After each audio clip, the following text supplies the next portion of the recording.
Bonjour bien-aimés, bonjour. Nous vous accueillons au nom de notre Seigneur Jésus-Christ.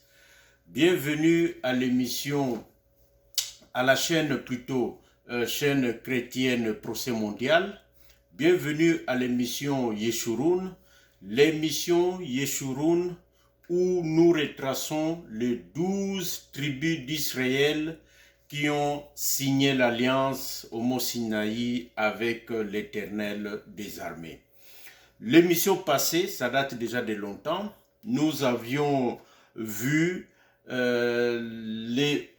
Israël, les paraboles prophétiques d'Abraham, première et deuxième partie. Allez-y, suivez et c'est vraiment riche, bien-aimé. Aujourd'hui, nous allons avancer. Nous sommes le 12 juin 2021. À l'émission, nous verrons Israël d'Abraham jusqu'à la sortie d'Israël d'Égypte. La sortie d'Israël, c'est l'accouchement, c'est la naissance du peuple hébreu. Mais avant d'entrer dans cette matière dense, remettons cette émission entre les mains du Seigneur. Éternel Père de gloire, nous te bénissons, Papa. Merci pour ce temps que tu nous donnes. Merci, Seigneur, de nous apprendre à compter nos jours, Papa. Gloire te soit rendue, Seigneur. Nous remettons cette émission entre tes saintes mains, Seigneur. Dirige-nous, que ton esprit puisse habiter, puisse guider, puisse gouverner cette émission, Seigneur. Bénis le bien-aimé qui vont suivre cette émission, Seigneur. Que dans leur maison, dans leur marche dans la sainteté, dans leur soif de connaissance, qu'ils puissent approfondir, que cette connaissance puisse s'ajouter, s'additionner dans leur marche pour la sanctification jusqu'à ta rencontre, Seigneur. Gloire à toi, Papa. Ainsi nous te prions. Au nom de Jésus-Christ, nous disons Amen. Bien-aimés dans le Seigneur, Israël d'Abraham à la sortie d'Égypte. En rappel, notre texte de base se trouve dans Deutéronome, chapitre 4, du verset 25 au verset 32. Allez-y, lisez-le. Ici, nous avons pris l'option d'aller un peu vite, mais lisez. En rappel général de cette émission Yeshurun, depuis la chute du premier couple, la sortie d'Adam et Ève du jardin d'Éden, jusqu'à la mort d'Abraham, dans notre banque de données de temps, nous avons plus ou moins 2123 années. La fois passée, c'était 2120, je sais, mais nous avons pris ce temps pour raffiner les données, donc nous ajoutons 3 ans de plus. 2123 années, plus les X années. Vous vous rappelez, nous avons dit que Abraham, selon les Écritures, aurait vécu avant la mort de Noé, et Abraham serait mort avant même que ses ancêtres Sem et Héber puissent mourir. Nous avions dit que cela n'était pas possible. Pour nous, nous pensons que Abraham n'a pas vécu à l'époque de Noé, et Abraham n'est pas mort avant ses ancêtres. Allez-y dans l'émission passée, l'émission, si ma mémoire est bonne, Israël de Noé à Abraham. Donc, vous verrez pourquoi nous avons dit cela. Mais le X, c'est le temps qu'il faut ajouter. Il faut éloigner Abraham de ses ancêtres, éloigner Abraham. Avant qu'Abraham naisse, il y a eu un temps que nous ne pouvons pas estimer encore par manque de données bibliques bien-aimées. Aujourd'hui, nous allons avancer. De la mort d'Abraham jusqu'à la sortie d'Égypte, bien-aimés. Sachez que le temps total qu'Israël va passer en Égypte n'est pas le temps qu'Israël va faire en captivité. C'est ça que nous allons aussi voir aujourd'hui. Alors, je vous amène au tableau que nous avons préparé pour vous, bien-aimés. Israël d'Abraham à la sortie d'Égypte. Israël ici, c'est le peuple. Alors, nous avons notre ligne de temps. La subdivision, chaque espace, j'ai marqué c'est 100 ans. Vous connaissez déjà notre principe. Alors, la fois passée, nous nous étions arrêtés à la mort du bien-aimé Abraham, qui est dans Genèse chapitre 25, verset 7, à 175 ans, à la mort du bien-aimé Abraham. Donc, comme je le disais, nous avions plus ou moins 2123 années plutôt, 2123 ans depuis la chute du premier couple du jardin d'Éden jusqu'à la mort du bien-aimé Abraham. Sans tenir compte de X, bien entendu. Alors, sachez qu'à la mort d'Abraham, Isaac, son fils, a combien d'années? On n'a pas reculé. Mais nous savons que Abraham a eu 100 ans quand il a eu Isaac. En mourant à 175 ans, Isaac a ici 75 ans à la mort de son père. Donc, calcul fait, Isaac va mourir à 180 ans. Depuis sa naissance, il va mourir à 180 ans. C'est Genèse 35, 28. Et Jacob, ici, à la mort d'Abraham, Jacob a plus ou moins 15 ans, donc le jumeau. Faites les calculs rapidement. Isaac va avoir les jumeaux à 60 ans. Leur papa avait 60 ans quand les jumeaux vont naître. Genèse chapitre 25, verset 26, la partie B. Donc, calcul fait, 75 ans moins 60, donc Jacob et Ésaü, son frère jumeau, avaient 15 ans à la naissance, non, à la mort de leur oncle, de leur grand-père plutôt, Abraham. Donc, Isaac, je reviens à Isaac, va mourir à 180 ans, ici, en rouge. Je vais revenir sur le rouge. Et Jacob va mourir à 147 ans, ici, Genèse 47, verset 28. Il va mourir en Égypte, mais il va être enterré à Canaan. Vous connaissez l'histoire. Quant à Joseph, là où il y a difficulté, c'est que les Écritures ne disent pas à quel âge Jacob a eu, par exemple, l'aîné Ruben, ou par exemple, l'un des deux derniers, c'est Joseph. Quel âge avait Jacob? Il y a une incertitude. Donc, nous avons estimé cela. Comment nous avons pu le faire? Nous savons que Jacob va mourir à 147 ans, oui, mais avant de mourir, Jacob va rencontrer Pharaon en Égypte à l'âge de 130 ans. Nous sommes ici en bleu.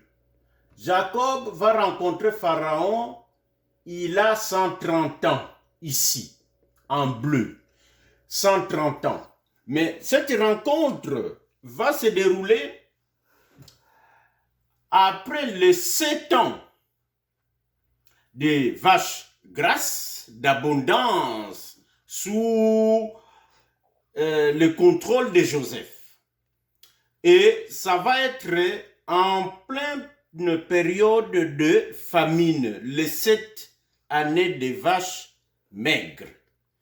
Or, le bien-aimé Joseph, lui, a été élevé à l'âge de 30 ans, élevé dans la dignité.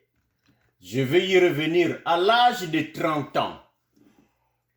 Donc, nous prenons 30 ans, plus 7 ans de vaches grasses qu'il va gérer. Ça fait 37 ans. Mais nous savons que Jacob ne viendra pas en Égypte la première année de la famine, ni la dernière année. Soit la deuxième, voire même la troisième année, qui est une possibilité. Ce qui veut dire que Joseph avait plus ou moins 40 ans lorsque Jacob se pointe en Égypte. Donc, Jacob, Israël, qui a 130 ans en Égypte ici, Joseph devrait avoir plus ou moins 40 ans. Parce qu'il a été élevé à 30 ans, plus 7, 37, plus quelques années dans le temps de la famine, avant que Jacob arrive. Donc, nous avons estimé que Joseph avait 40 ans. Tout ça, nous voyons l'élévation à Genèse chapitre 41, verset 46. Donc, nous pensons que Joseph est né lorsque Jacob avait plus ou moins 90 ans, ce qui est probable. 90 ans, ça c'est à Charan, et parce que, sachez que Jacob, lui, son jumeau s'est marié à 40 ans, où nous trouvons cette écriture,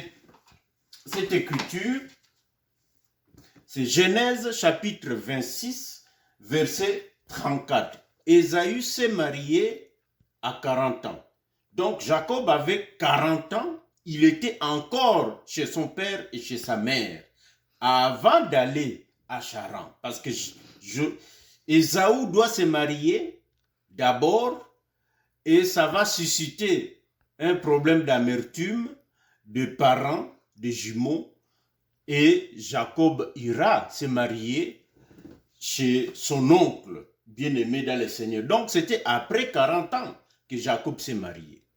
Et Joseph est né dans la vieillesse de Jacob. Donc 90 ans, c'est tout à fait plausible, la naissance de Joseph ici.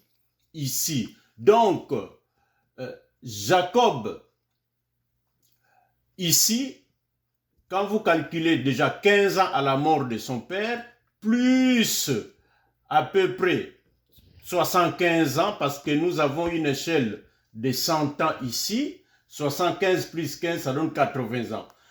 Donc, voilà un peu. Et vous savez que Joseph est élevé à 30 ans, mais Joseph va mourir à 110 ans, selon Genèse chapitre 50, verset 22. Joseph va mourir à 110 ans, ici à peu près, mais Joseph va voir les enfants de ses enfants de ses enfants. Si vous regardez Genèse chapitre 50, verset 23, les enfants même, ces arrière-petits-enfants ou ces petits-enfants vont naître sur ses genoux. Cette expression veut seulement dire que la génération qui était née tout juste avant la mort de Joseph devrait rester dans les bénédictions de Joseph en Égypte avant que l'esclavage arrive.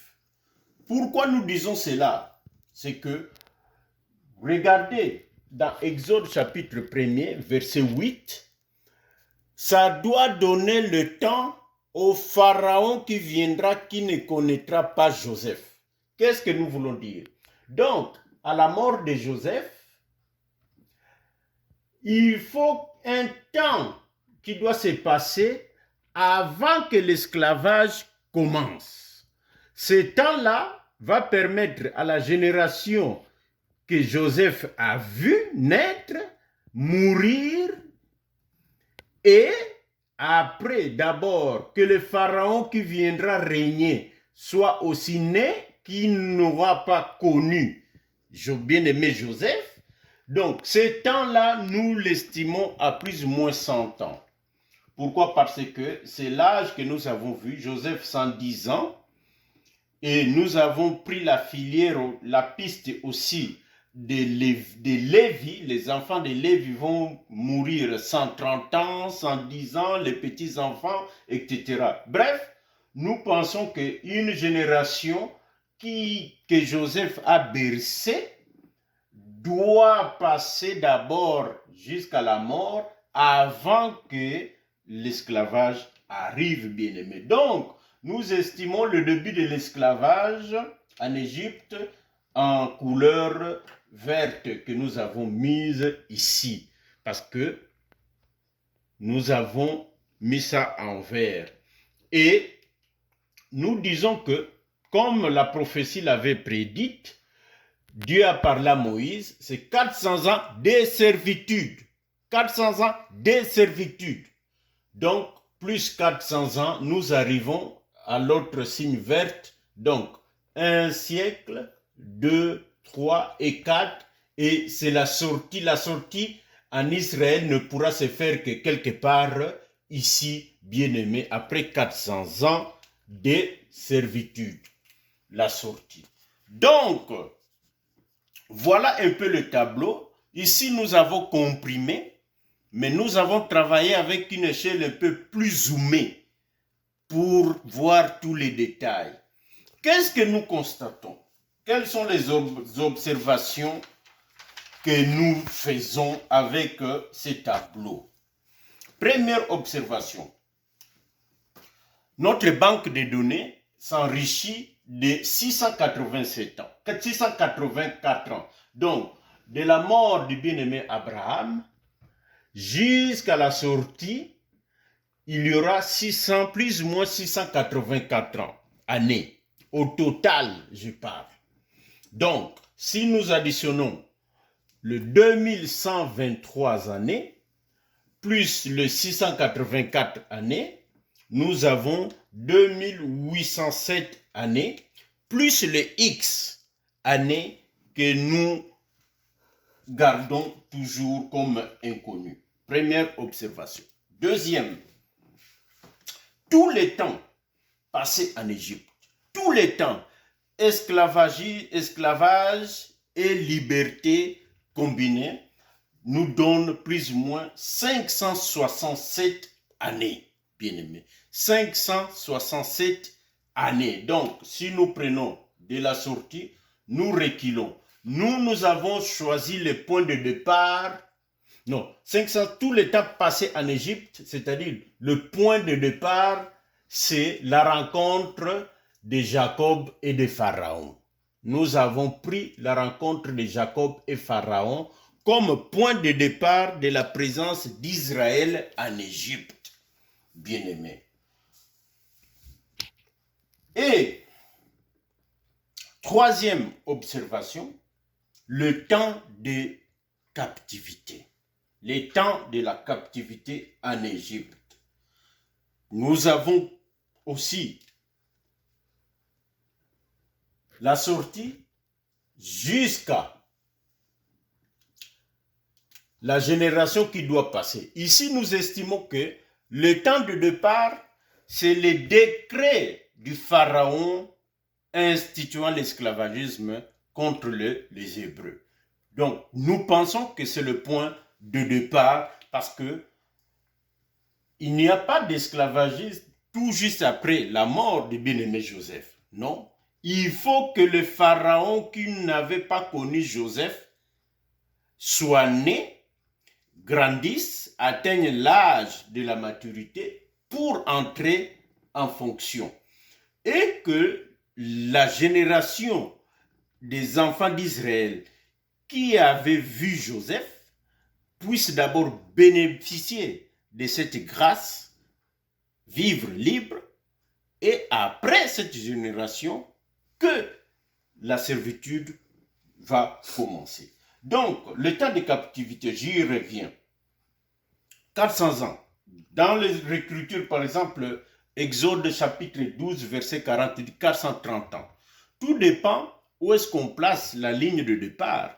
Nous avons vu que certains experts juifs remontent même à l'époque de Jacob, les autres de Moïse, les autres d'Abraham, etc. Bref, mais les Écritures sont claires. Le Seigneur ne ment pas. Dans Acte 15, verset 13, le Seigneur dit clairement 400 ans de servitude, 400 ans d'esclavage, ils seront opprimés. Acte 7, verset 6 à 7 aussi, reprend, je crois que c'est le bien-aimé Étienne, reprend aussi 400 ans. Nous pensons que c'est 400 ans. Autre observation, rapidement. Nous pensons que Joseph, vous le voyez en rouge, j'y reviens. Joseph est élevé en dignité à 30 ans en Égypte, coïncide avec la mort du bien-aimé Isaac. 35, 28, 41, 46 dans Genèse. Donc, ce qui veut dire quoi? Ce qui veut dire que le bien-aimé Joseph, nous savons qu'il a eu 17 ans, il était encore avec son père, mais après 17 ans, il est vendu par ses frères en Égypte. Isaac est encore en vie. Isaac, son grand-père, est encore en vie quand Joseph est vendu en Égypte. Et on a zoomé pour regarder ça de près. Ça tombe exactement, plus ou moins, au moment où Isaac meurt à Cana, à l'âge de 180 ans. C'est le même moment que le bien-aimé Joseph est élevé en dignité à l'âge de 30 ans. Qu'est-ce que ça veut dire, bien-aimé? Vous savez, le bien-aimé Isaac, c'est le fils bien-aimé qui a été offert en sacrifice. La mort d'Isaac symbolise la mort de notre Seigneur Jésus-Christ, le fils en qui Dieu a mis toute son affection. Nous savons aussi que l'élévation plutôt de Joseph en Égypte, c'est l'élévation aussi de notre Seigneur Jésus-Christ. Après sa résurrection, il est élevé dans les lieux élevés et on lui a donné un nom qui est au-dessus de tout nom. Et Joseph, quand il a été élevé, il a reçu un nom qui était spécial en Égypte, bien-aimé. Donc, que ça soit la mort, la coïncidence ici, ce n'est pas une coïncidence fortuite. C'est le metteur en scène lui-même. C'est le véritable créateur des cieux, maître des circonstances, des temps et des circonstances. Maître des temps et des circonstances, je voulais dire, c'est notre Seigneur qui a fait cela. Même la mort du bien-aimé Isaac traduit une révélation. Voilà, c'est des choses qu'on ne peut pas voir lorsqu'on ne fait pas un schéma comme ça, bien-aimé dans le Seigneur. Donc, je disais, le deux ici, Joseph et Isaac, c'est la même personne, bien-aimé. C'est la même personne, c'est notre Seigneur Jésus-Christ. Ça parle de sa mort et de sa résurrection, bien-aimé. Alors, pour conclure, bien-aimé, un autre point que nous devons ajouter, et nous allons finir, la mort de Joseph en Égypte, c'est aussi la fin de Genèse. Le livre de Genèse prend fin avec la mort du bien-aimé Joseph en Égypte. Donc, ici, la mort de Joseph, ici, d'ailleurs, nous avons déjà plus de 2123 ans avant sa mort. Ajouté à ceci, nous avons plus de 2000 ans, ajouté la valeur de X, plus de 2000 ans que la Genèse va couvrir. plus de 2000 ans d'histoire. Ça, c'est dans la lettre. Mais nous savons que prophétiquement, la Genèse, en réalité, c'est un livre qui couvre d'éternité en éternité. Dans le livre de Genèse, nous trouvons le commencement et nous trouvons la fin. Nous trouvons le début, nous trouvons aussi la fin. Dans le livre de Genèse, Dieu déjà a tracé comme une ligne prophétique dans le livre de Genèse. C'est le seul livre, plus Apocalypse, qui couvre plus de 2000 ans, prophétiquement parlant. Plus de 2000 ans. Que ça soit même